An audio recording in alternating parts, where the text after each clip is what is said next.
Père, je n'ai qu'un désir, être près de toi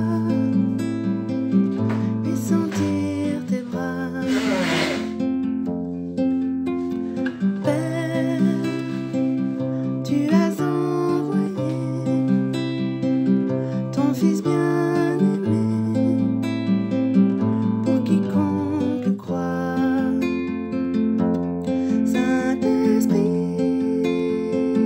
Qui donne vie, ranime en moi ce feu pour toi. Saint-Esprit, viens par ta pluie, rafraîchis-moi et envoie un souffle nouveau.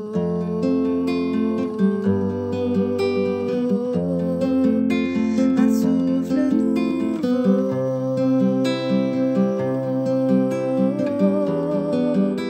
un souffle nouveau, un souffle nouveau.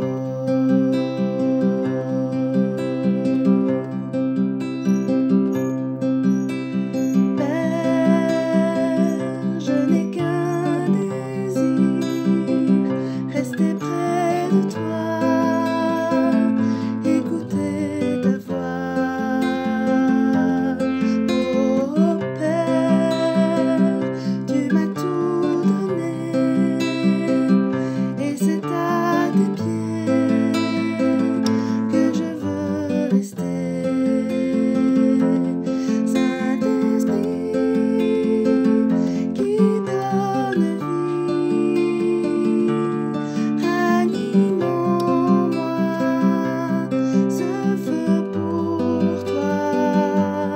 Saint-Esprit,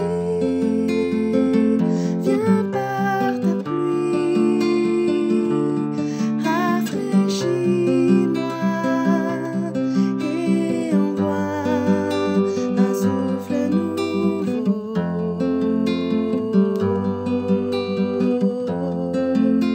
un souffle nouveau,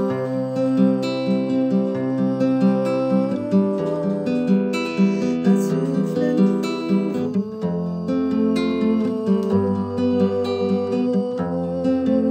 un souffle nouveau.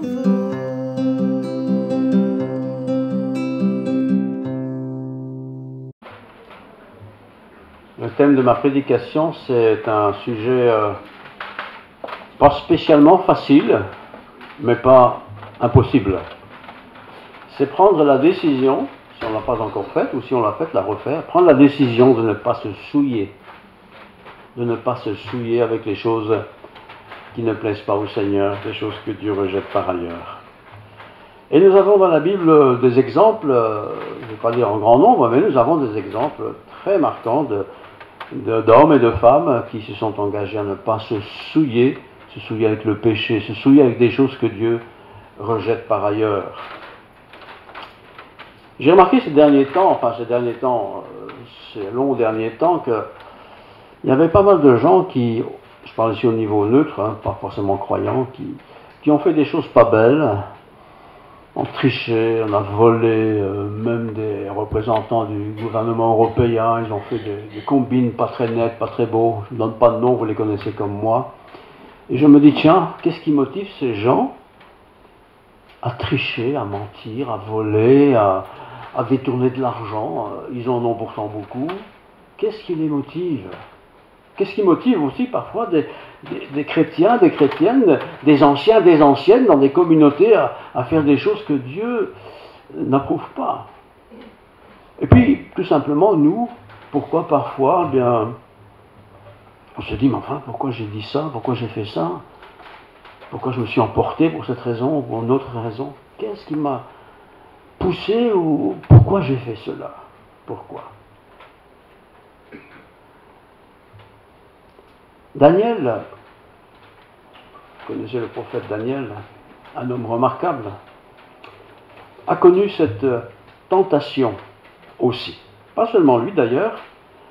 Et je vais maintenant vous lire 3 textes, et vous allez voir qu'aujourd'hui nous allons un peu faire fonctionner nos petites ménages. Daniel chapitre 1, versets 1 à 8. Donc Daniel, c'est un jeune qui a été consacré au service de Dieu, qui a servi Dieu fidèlement, qui s'est retrouvé dans une situation très difficile. Et je vous lis Daniel chapitre 1, versets 1 à 8. La 3e année du règne de Joachim, roi de Juda, Nebuchadnezzar, roi de Babylone, c'est tout le contraire, hein, au niveau moral, etc., marcha contre Jérusalem et l'assiégea. Le Seigneur livra entre ses mains Joachim, roi de Juda, et une partie des ustensiles de la maison de Dieu. Nebuchadnezzar emporta les ustensiles au pays de Shinéar, dans la maison de son Dieu, et les mit dans la maison du trésor de son Dieu. Le roi donna l'ordre à Aspénaz, chef des eunuques, d'amener quelques-uns des enfants d'Israël, de race royale et de famille noble, un peu l'élite si vous voulez. De jeunes garçons sans défaut corporel, beaux, de figure, doués de sagesse, doués d'intelligence et d'instruction, capables de servir dans son palais et à qui l'on enseignerait les lettres de la langue des Chaldéens. Le roi leur assigna pour chaque jour une portion des mets de sa table, et du vin dont ils buvaient. Ça a l'air sympa ça. Voulant les élever pendant 3 années, au bout desquelles ils seraient au service du roi. Une grande formation donc pour être au service du roi. Il y avait parmi eux, d'entre les enfants de Juda, donc le peuple de Dieu, il y avait donc Daniel, Anania, Michaël et Azaria, 4 personnes. Le chef des eunuques, c'est le professeur en quelque sorte, leur donna des noms, à Daniel celui de Belchatsar, à Anania celui de Shadrach, à Michaël celui de Meshach et à Azaria celui d'Abed-Nego. Donc ils changent leur nom, ils changent de pays, ils changent de culture, ils changent de maître, ils changent tout. Comme ce sont des choses qui peuvent peut-être aussi nous arriver. Un deuxième texte que je vous lis maintenant, c'est dans le prophète Ésaïe. Ésaïe chapitre 33. Ésaïe 33, versets 13 à 17. Vous qui êtes loin, écoutez ce que j'ai fait, et vous qui êtes près, sachez quelle est ma puissance. Une question que Dieu nous pose aussi. Les pécheurs sont effrayés dans Sion, ils tremblent, un tremblement saisit les impies. Qui de nous pourra rester auprès d'un feu dévorant? Qui de nous pourra rester auprès de flammes éternelles? Qui? Celui qui marche dans la justice et qui parle selon la droiture, c'est la réponse. Celui qui marche dans la justice et qui parle selon la droiture. Qui méprise un gain acquis par extorsion, les entourloupes, quoi. Qui secoue les mains pour ne pas accepter un présent. Qui ferme l'oreille pour ne pas entendre des propos sanguinaires et qui se bande les yeux pour ne pas voir le mal. Celui-là habitera dans les lieux élevés. Des rochers fortifiés seront sa retraite, du pain lui sera donné, de l'eau lui sera assurée. Tous tes yeux verront le roi dans sa magnificence, ils contempleront le pays dans toute son étendue.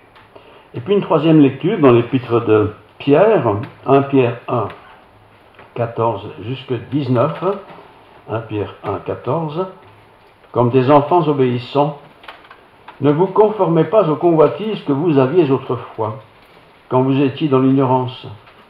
Mais puisque celui qui vous a appelé est saint, vous aussi soyez saints dans toute votre conduite, selon qu'il est écrit, vous serez saints car je suis saint. Et si vous invoquez comme Père celui qui juge selon l'œuvre de chacun, sans favoritisme, conduisez-vous avec crainte pendant le temps de votre séjour sur la terre. Vous savez que ce n'est pas par des choses périssables, par de l'argent ou de l'or que vous avez été rachetés de la vaine manière de vivre que vous aviez hérité de vos pères, mais c'est par le sang précieux de Christ, comme d'un agneau, sans défaut et sans tache, prédestiné avant la fondation du monde, il fut manifesté à la fin des temps à cause de lui.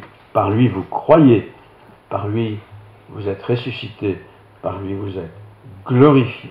Daniel et ses compagnons ont pris la résolution de ne pas se souiller avec les mets du roi, les repas du roi, parce que ces repas étaient préparés d'une manière inacceptable pour un juif. Nous avons tous nos habitudes culinaires, mais nous avons parfois aussi des convictions par rapport à certaines nourritures, certaines choses à manger. Il résolut, Daniel en tout cas, est résolu, et ses compagnons avec lui, de ne pas se souiller. Le problème, c'est qu'ils sont déportés. Ils sont esclaves, formés intellectuellement, oui, mais esclaves quand même d'un dictateur. Un dictateur qui a des pratiques qui ne sont pas celles de Dieu. Et posons-nous déjà la question, et ce sera le sujet d'aujourd'hui, si je me trouvais dans une situation où je dois compromettre les choses de ma foi pour être engagé, pour plaire à mon patron, à ma patronne, pour... qu'est-ce que je ferais? Est-ce que je me soumettrais, parce qu'après tout il est le patron? Ou est-ce que je dirais, mais ma foi m'empêche de pratiquer cela? Et si je pratique cela, peut-être je serai viré, je serai rejeté, méprisé. Daniel résolut de ne pas se souiller. Il est déterminé. Mais il est un esclave. Il est déporté. Il est au service d'un empire, parce qu'il va être un des grands responsables, des hauts responsables de cet empire après sa formation. Le contexte général de cette lecture se passe en 607 avant Jésus-Christ, ça fait longtemps. Et il y a une guerre entre le roi de Babylone, qui est puissant, en armée, en force, mais il est aussi quelqu'un de très présomptueux. D'ailleurs, souvent les dictateurs sont présomptueux, vous le savez, ils savent tout, ils connaissent tout, ils ont toutes les bonnes raisons de faire ce qu'ils font, et ce chef-là était de cette trempe-là. Daniel, lui vient d'un petit pays, il vient de Juda, 2 tribus, il y a 12 tribus, 2 tribus pas très grandes. Il a connu la modestie, il a connu, l'humilité peut-être, mais c'était quelqu'un de droit. C'était quelqu'un qui marchait dans les voies de Dieu. Il les avait apprises de ses parents, de sa mère en particulier. Il les avait assimilées et il avait vécu, depuis sa tendre enfance, dans cette droiture de Dieu. Mais le voilà maintenant déporté. On n'a pas demandé son avis, on l'a embarqué, comme ça peut nous arriver dans la vie, comme c'est arrivé pendant des guerres passées où les gens étaient embarqués, et comme ils sont encore parfois aujourd'hui embarqués dans certains pays, contre leur volonté, évidemment. Et en tant que chrétiens, nous avons bien sûr nos règles de vie, nos façons de manger peut-être, nous avons nos façons de nous habiller, nos façons de parler, nos façons... Bref, on a toutes sortes de choses en tant que chrétiens. Et si on se retrouve dans des situations, une entreprise qui nous a engagés par exemple, est-ce que je vais respecter les ordres de l'entreprise avec ce désordre, ou bien est-ce que je vais me dire, mais moi je suis un enfant de Dieu, je ne peux pas accepter ça, je ne peux pas faire cela. C'est pas facile, et pourtant c'est des choses qui peuvent nous arriver. En plus, il vient d'un petit groupe de 2 tribus, donc Daniel et ses compagnons, pas n'importe quelle tribu, mais des petites tribus, ce n'est pas très important en nombre, mais il avait l'intention, depuis toujours, de ne pas se souiller. Et le roi de Babylone peut toujours faire son cinéma, pour parler avec les mots d'aujourd'hui. Ils n'avaient pas l'intention non plus de suivre leur culte et de se corrompre eux-mêmes en servant les cultes de ce grand homme qui avait beaucoup de pouvoir. Alors bien sûr, j'ai vite dit cela, et on pourrait se dire, moi non plus je ne le ferai pas. Attention, parce que nous vivons dans le monde. Nous vivons dans un monde qui vit en gros sans Dieu aujourd'hui, où Dieu n'a pas beaucoup de place dans la vie de beaucoup. Et parmi nos dirigeants, qui est croyant? Il y a des croyants, mais il n'y en a pas des masses. Et parmi les règles, les ordonnances, les lois, il n'y a pas grand-chose qui sent Dieu là-dedans. C'est humain, très humain. Et si nous sommes engagés dans telle entreprise, dans tel hôpital, dans telle, aventure, enseignement même, qu'est-ce que je vais faire? Faire du compromis? aller contre mes convictions, après tout c'est mon patron qui le demande, il m'oblige à le faire, je n'ai pas trop le choix, ou bien est-ce que je vais prendre la détermination d'avoir le choix et de me dire je ne me compromets pas. Et c'est ce que ces 4 hommes ont fait. Important de s'examiner de temps en temps. Important de s'arrêter dans la vie et de dire voilà, si je m'engage là, si je m'engage là, si je m'engage là-bas, est-ce que je vais continuer à pouvoir être libre? Libre de vivre ma foi, libre de jouir de ma foi, libre aussi peut-être de partager ma foi. Il faut se poser ces questions. Il y a des écoles, pour ceux qui sont encore à l'école, où on ne parle pas de Dieu, c'est interdit. On va parler de beaucoup de choses, mais on ne peut pas parler de Dieu, c'est la loi de l'école. Et ils ont des belles formules pour dire que, voilà, ici on ne fait pas de prosélytisme. Tiens, comme par hasard, ils ne font pas de prosélytisme. Mais ils se permettent quand même aussi de dire beaucoup de choses qui vont à l'encontre de ce que nous aimons ou de ce que nous croyons. L'intelligence est parfois mise à l'épreuve. Parce que bien sûr, quand je dois m'engager dans quelque chose que je n'aime pas, c'est pas seulement mon caractère, mes émotions, c'est aussi mon intelligence qui fonctionne. Cette intelligence qui a été mise au pied de notre Seigneur. Cette intelligence, comme tout le reste d'ailleurs, qui a été confiée au Seigneur. Et là, ou là, dans cette formation là-bas, dans cette entreprise là-bas, je sais que je ne pourrai plus vivre ma foi librement. Et ne nous contentons pas en disant, bah, je le ferai quand même en secret. Nos amis ici n'ont rien fait en secret. D'abord, ils avaient été choisis pour leur beauté physique. Ils avaient été choisis parce qu'ils étaient très cultivés, des gens très intelligents, et ils savaient, les organisateurs et le patron lui-même savaient que ces gens-là pourraient être très utiles à l'entreprise dans laquelle ils voulaient les engager. D'abord, il est dit du premier jeune garçon sans défaut corporel. Donc s'il avait un gros défaut corporel, déjà vous ne serez pas engagé tranquille. Et quand on est beau, il y a beaucoup de gens qui sont beaux, vous êtes tous beaux dans le fond, lui ici, voilà, vous êtes tous parfaits, on va engager des gens qui sont beaux, qui ont le gabarit, qui ont la grandeur, j'allais dire l'épaisseur, la profondeur, qui ont tout ce qu'il faut pour plaire, quoi. Lui, il va être bien. On va peut-être vous soudoyer. On va peut-être vous faire miroiter un tas de choses. Ou, pas forcément miroiter, mais si vous venez chez nous, voilà ce que vous aurez. Les tentations sont grandes. Quand on n'a pas beaucoup, et qu'on nous propose beaucoup, on se dit, bah, après tout, je peux quand même garder ma foi. Peut-être, peut-être non. Ils étaient non seulement sans défaut corporel, mais ils étaient, dit le texte, doués de sagesse. Donc c'est pas l'intelligence, ça, c'est la sagesse. Ils étaient doués d'intelligence aussi. La sagesse, c'est savoir ce qu'il faut faire dans telle et telle circonstance. Ils étaient doués de sagesse. Ils étaient instruits. Ils étaient capables de servir dans un palais comme celui du roi, parce qu'eux-mêmes étaient de famille noble. Ils avaient appris cela, connaissaient les règles. Mais c'était les règles d'un petit État, c'était Juda, 2 tribus, pas beaucoup de monde. Et quand même, les règles, ils les connaissaient. Ils étaient d'ailleurs eux-mêmes d'origine royale, de famille noble. Alors voilà, je ne sais pas si on vous a déjà fait des propositions, mais ça arrive qu'on fasse des propositions. Dans l'école, vous êtes repéré. Dans une entreprise X ou Z, vous êtes repéré, vous êtes bien, vous êtes ponctuel, vous êtes sympa, vous êtes beau, vous êtes pas un papoteur. On va vous proposer des choses qui forcément vont être séduisantes, au risque d'être séduisantes. Et vous le savez en même temps, si vous acceptez, eh bien, il faudra travailler le dimanche. Ah bon? Mais le dimanche, qu'est-ce qu'on fait le dimanche quand on est chrétien? Normalement, on va à l'église. Mais si j'accepte, je ne pourrais plus aller à l'église. Ah, on peut toujours prier chez soi le vendredi, oui, c'est sûrement. Oui, faire attention. Faire attention. Bien sûr, les autorités là savaient ce qu'ils faisaient. Ils avaient fait des recherches. Et ces 4 personnes ont été choisies pour toutes sortes de qualités. Que beaucoup d'entre nous avons. Nous avons des qualités. Et le monde aime les gens qui ont des qualités. Beaucoup travaillent au Grand-Duché de Luxembourg, on ne va pas engager n'importe qui. On fait des enquêtes, des interviews, on repère les gens pleins de talent. Mais si vous dites après, vous savez, je suis chrétien, le dimanche je vais à l'église. Ah, tu vas à l'église, toi?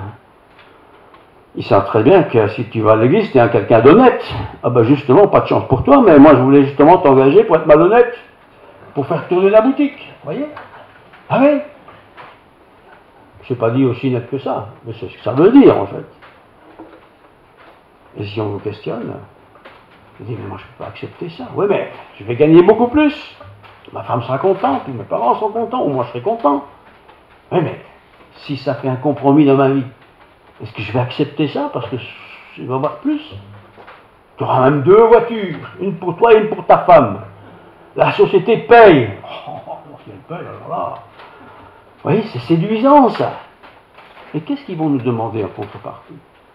Qu'est-ce qu'ils vont demander? Ces hommes avaient pris l'engagement de ne pas se souiller. C'est facile à dire, c'est pas facile. De ne pas se souiller, c'est-à-dire de ne pas faire des choses qui aillent dans le contraire de ce qu'ils ont accepté en étant serviteurs et enfants de Dieu. C'était des gens instruits, hein, ce n'étaient pas des nuls. C'était des gens instruits. Je vous relis le verset 8, parce que ce verset m'a particulièrement marqué. Verset 8.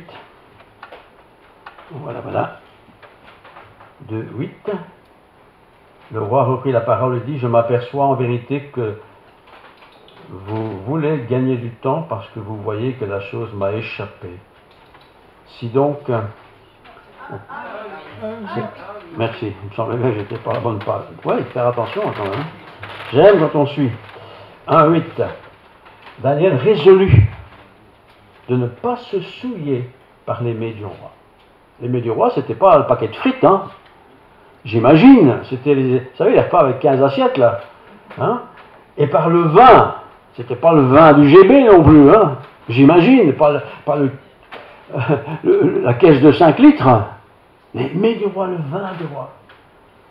Ils étaient décidés à ne pas se laisser souiller.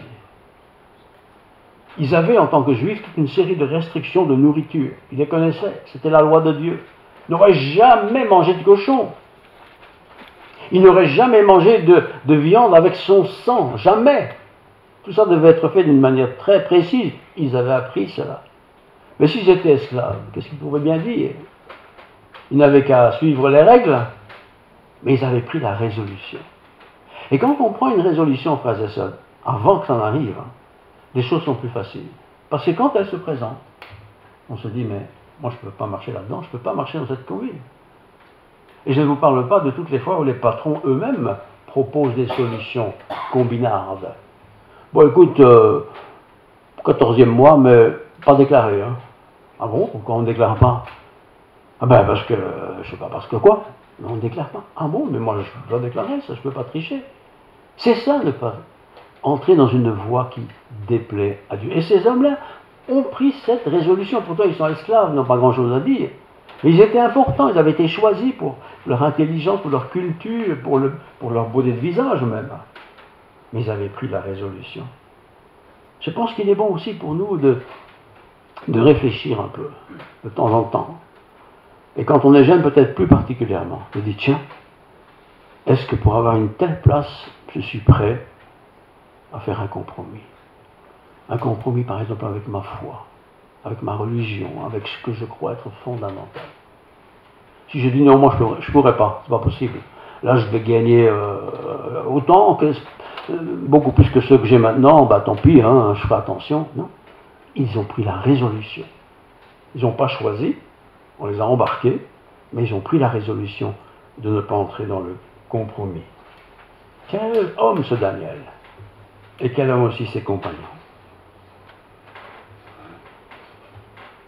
Pour eux, pourtant, je me dis, parce que je suis pas meilleur que vous, hein, bah, s'ils m'engagent, oui, je pourrais quand même à l'occasion de parler de mon Dieu, parce que c'est un monde de païens, les Babyloniens, pensez bien. Oui, et on se trouve ainsi des excuses ou des arrangements pour dire, bah, tu peux le faire quand même, c'est pas grave, tu verras, ça sera utile. Non, tu n'es pas obligé. On n'est jamais obligé de marcher dans le péché. On peut rêver. Ah oui, sûrement. Beaucoup ont sûrement été jaloux de ces 4 hommes. Pourquoi eux et pas nous? Ben justement, eux, ils avaient été surveillés par les enquêteurs. Ils ont bien vu que c'était des gens sérieux, honnêtes, intègres. Est-ce qu'ils ont tenu compte du fait qu'ils auraient pu ne pas accepter? Je ne sais pas. En tout cas, ils ont été engagés, mais ils n'ont pas accepté ce qui pouvait aller contre la pensée de Dieu. Pourtant, Daniel et ses compagnons sont à l'étranger. Ils sont au pouvoir de quelqu'un qui n'en a rien à cirer, en fin de compte. Tellement il est puissant. Une puissante armée. Un peuple puissant, méchant. Risqué de ne pas obéir, de ne pas suivre les règles, c'est peut-être connaître la difficulté, être mis à mort, être jeté au lion, comme certains l'ont été. Est-ce que Daniel voulait défendre une image de marque? Ou voulait-il plaire à son Dieu? S'il avait voulu défendre un petit caprice, une image de marque, ou un petit caprice, je pense qu'il n'aurait pas fait long feu. Mais il voulait défendre l'honneur de Dieu, de son Dieu. Ce Dieu qui est le Dieu d'éternité. Et quand nous sommes chrétiens, nous avons le Dieu d'éternité en nous, avec nous. Et je ne suis pas obligé d'accepter le compromis. Pour ceux qui sont encore à l'école, c'est la même chose. Je ne suis pas obligé d'accepter le compromis. Je ne parle pas d'un caprice, hein. Je parle bien d'un compromis avec la pensée de Dieu. Le péché de l'estomac, par exemple, verset 8. Ils ont pris la résolution de ne pas boire des choses qui n'étaient pas autorisées de boire en tant que juifs. Ils ont décidé de ne pas manger des choses qui étaient interdites dans la loi juive. Ils les connaissaient, hein. Ils étaient décidés de ça. Ils auraient pu faire semblant, non, on a décidé de ne pas manger, de ne pas boire ces choses-là. Et le résultat, c'est que les autorités ont accepté ça. Parce qu'ils ont vu leur conviction. Mais ils ont aussi vu qu'ils étaient précieux et utiles. Le roi n'a jamais demandé à Daniel de devenir homosexuel. Hein. Il n'a jamais demandé à un des 4 le compromis dans une alliance de mariage, par exemple. Non. Dieu a peut-être guidé ces gens, ne pas demander ce genre de choses. Mais chez eux, ça se pratiquait, évidemment. Bien sûr que ça se pratiquait. Mais ils ne sont pas entrés dans le compromis. Dieu les a protégés. Nous sommes parfois attirés par ce que nos yeux voient. Nous sommes parfois attirés par ce que nos désirs ressentent. Mais quand nous avons pris l'habitude de ne pas succomber à cela, tu sais qu'on est petit, hein, on dit non, je n'entre pas là-dedans, je ne me compromets pas avec ça. Les tentations sont parfois fortes, mais je ne me compromets pas. Eh bien, s'il se trouve que dans la vie, un jour, je me trouve dans une situation difficile, où je serai tenté parce que c'est une belle affaire qui se propose, je pourrais résister, passer à côté de l'affaire pour glorifier le Seigneur. Pas de compromis. Jamais. En plus, nos 4 amis, vous avez vu, ils ont changé leur nom. Enfin, les autres, ils ont changé leur nom. C'était, tu perds ton pays, tes relations, et tu perds ton nom. On ne t'appelle plus comme on t'a toujours appelé. C'est vraiment pour déstabiliser ça. Mais ils l'ont accepté. Ils l'ont accepté aussi de s'appeler autrement. C'était pas grave, parce que ça ne remettait pas en question leur foi. La Bible nous apprend, je vous donne quelques exemples, pas de beaucoup, mais quelques-uns quand même. Tu ne peux pas manger de viande avec le sang, c'est la loi ça, l'Ancien Testament. Vous ne mangez pas de la viande avec le sang. Donc la viande doit être coupée d'une certaine manière pour qu'il n'y ait plus de sang. Et il faut le cuire, on ne mange pas cru. Et dans ce pays-là, on ne se gêne pas.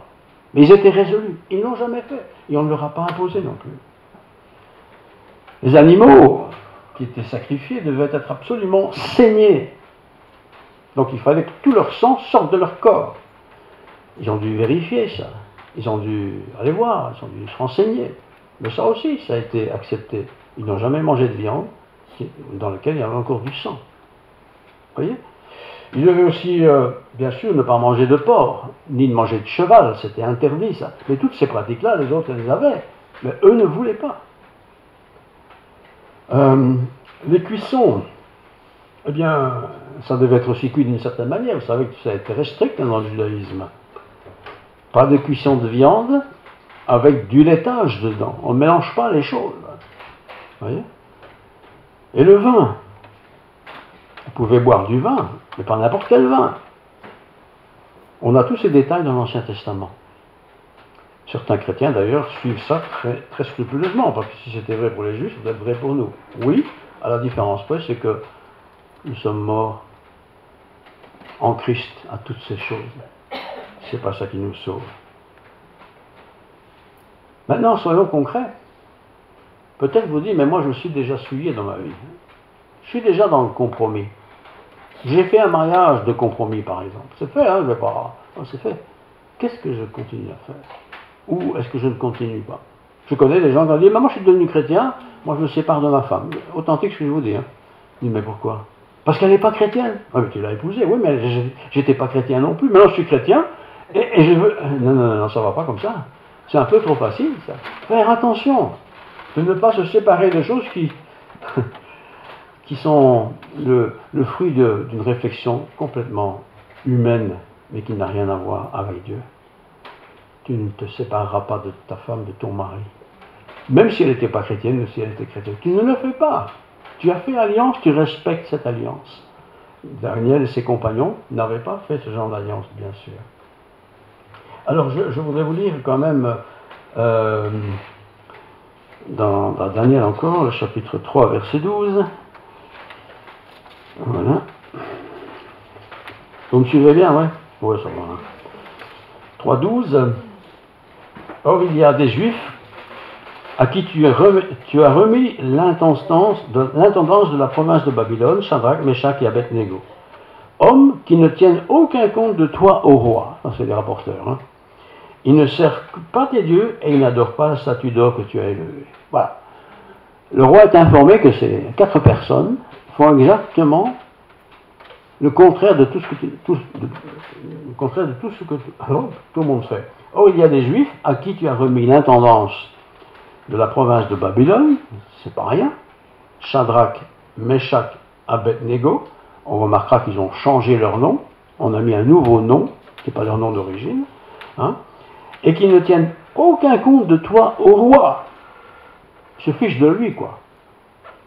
Ils ne servent pas tes dieux et ils n'adorent pas la statue d'or que tu as élevée, que tout le monde devait adorer. Eh bien, pour une situation fâcheuse, en voilà une. Hein. Alors Nebuchadnezzar, irrité et furieux, donne alors ce qu'on amène Shadrach, Meshach et Abednego. Et ces hommes furent amenés devant le roi. Nebuchadnezzar prit la parole et leur dit, est-ce de propos délibéré, parce qu'il les aimait bien, hein, est-ce de propos délibéré, Shadrach, Meshach et Abednego, que vous ne servez pas mes dieux, et que vous n'adorez pas la statue d'or que j'ai élevée? Vous faites exprès ou quoi? Maintenant, tenez-vous prêts. Dernière chance. Et au moment où vous entendrez le son de la trompette, du chalumeau, d'un instrument, et de la guitare, de la sambuc, du psalterion, de la cornemuse, de toutes sortes d'instruments, vous vous prosternerez et vous adorerez la statue que j'ai faite. Si vous ne l'adorez pas, vous serez jeté à l'instant même au milieu d'une fournaise ardente, et quel est le Dieu qui vous délivrera de ma main? Eh bien, pour une information, c'est quand même terrible. Mais ce sont des choses qui peuvent nous arriver.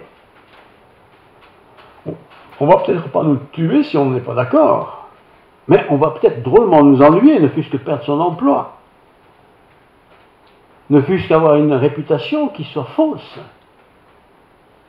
Que ferons-nous si on nous demande de faire quelque chose qui est contraire à la pensée de Dieu? Tu es comptable, quelques comptables parmi nous, le patron vous dit, écoute là, tu vois là, tu fais ça, hein? Mais c'est faux, ça, c'est pas juste. Je m'occupe de ça. Oui, mais c'est faux quand même. Vous voyez, c'est pas facile. C'est un domaine, un exemple, mais il y a sûrement beaucoup d'exemples. où on demande de tricher. Et nous sommes chrétiens. Nous sommes des gens de la vérité. Nous sommes des gens qui essayons d'être purs, d'être saints, de marcher selon Dieu. Qu'est-ce que je ferai? On pourra toujours se dire, bah, c'est lui qui commande, hein, c'est lui qui est responsable. Oui, mais c'est toi qui exécutes. Voyez? Faire attention. En tout cas, nos 3 compagnons ne se sont pas fait avoir. J'aimerais, parce que le temps passe toujours vite, Arnaud, c'est bien connu, j'aimerais terminer par un texte du Nouveau Testament, pour montrer que ce n'est pas seulement l'Ancien Testament. Éphésiens 5, versets 3 à 7.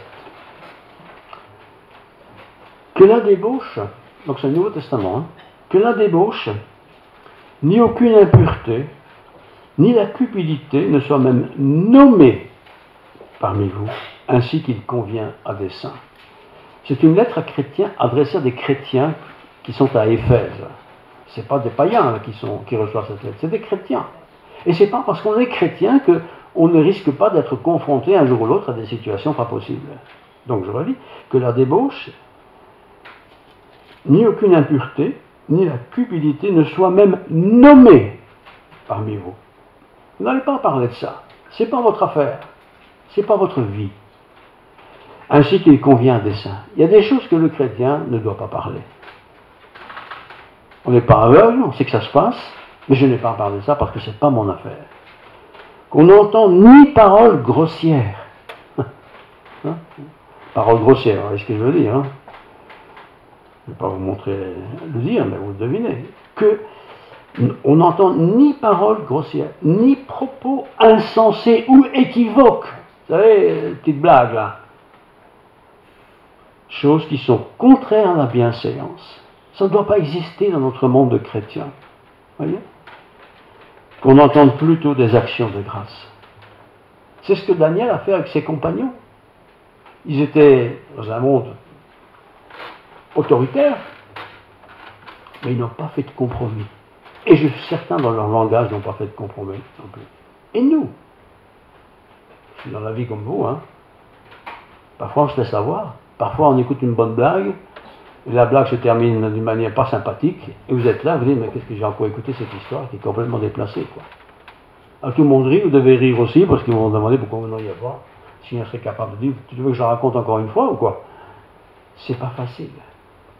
Mais quand même, Paul écrit ici, attention de ne pas faire des choses qui sont répréhensibles par Dieu. Alors, je ne suis pas plus que vous, ou moins que vous, je suis un enfant de Dieu qui, par la grâce de Dieu, essaie de marcher dans les voies de Dieu. Mais nous devons veiller à nos relations. Il y a des gens qui sont peut-être des bonnes gens, mais on sait que si on est copain avec eux, il va forcément nous entraîner dans des choses qu'on n'a pas envie. Vous voyez? Faire attention. Tu viens boire un pot ce soir avec tous les autres? Oui, on peut aller boire un pot. Si c'est une limonade, ça va. Mais si c'est pour boire comment on appelle, des calvas, là, comment on dit là, des verres d'alcool à la queue leu, et qu'au bout de 5 minutes, la moitié sont pompettes, qu'est-ce que je fais là, quoi? Je peux toujours dire, je vais glorifier Dieu. Tu parles, tu vas glorifier Dieu, rien du tout. Ils sont tous sous, ils vont rien écouter, vous voyez? Faire attention.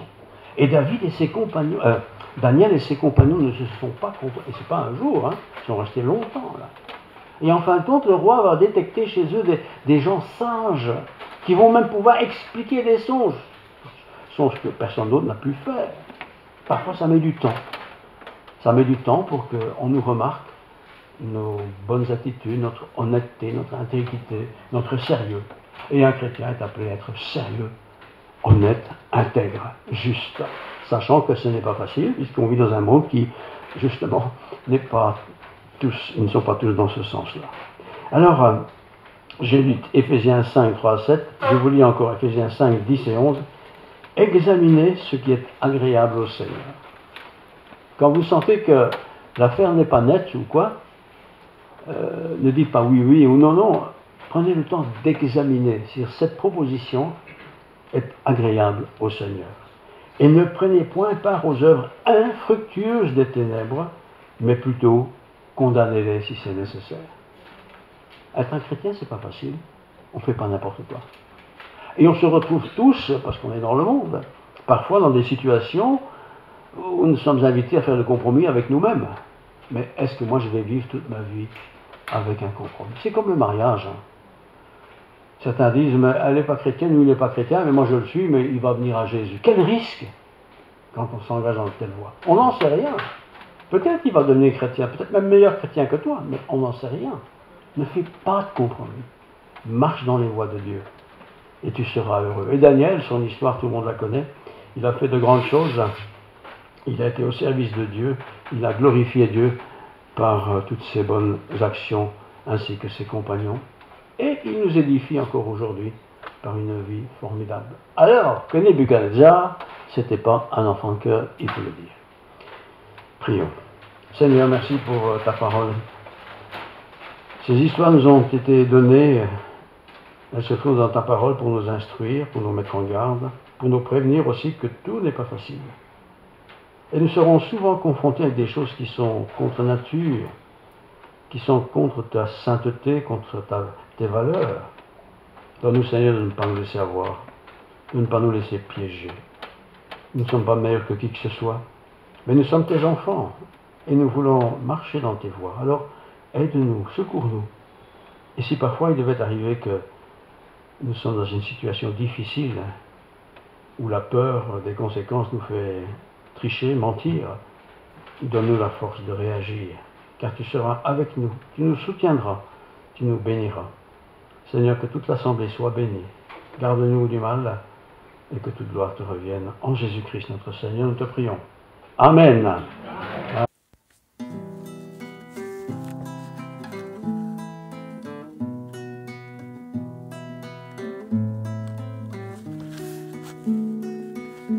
Grain de blé qui tombe en terre, si tu ne meurs pas, tu resteras solitaire, ne germeras pas.